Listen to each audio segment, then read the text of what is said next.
Makoto Ojiro wrote and illustrated the Japanese manga series Insomniacs After School. Since May 2019, it has been serialized in Shogakukan's weekly Big Comic Spirits magazine, and it has been published in Italy by J-Pop since January 2023.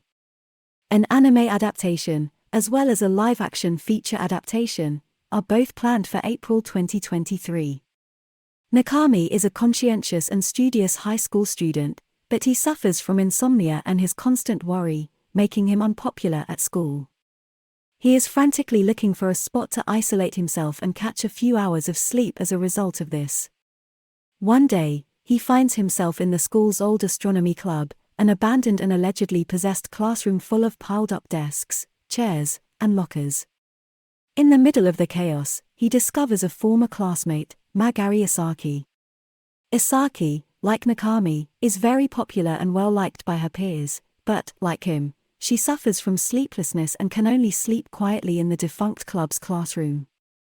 After opting to share their small hideout, the two will learn they share more than just a sleep issue.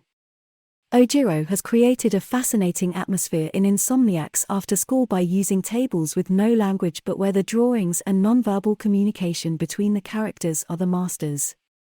The two protagonists, Gonta and Isaki, are appealing and well-developed characters, and despite not being told much about them, this first volume manages to pique our interest in what they are going through while also providing some subtle hints about future developments.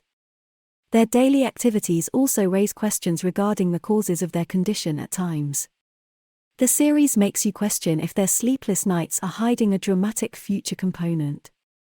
The characters are created with a very rounded and soft stroke, with some features of the face that are simpler and more stylized, which then changes in the close-ups, where it gets more detailed.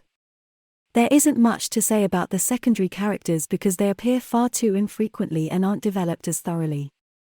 Professor Karashiki, the school nurse who is empathetic and willing to aid her students, is the only character who gets to know a little bit more.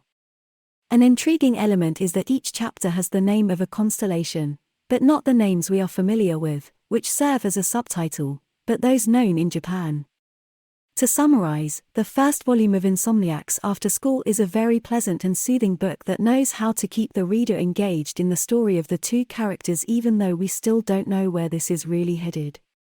I would strongly recommend it to anyone looking for a nice-to-read romance and slice of life with a unique premise and wonderful illustrations.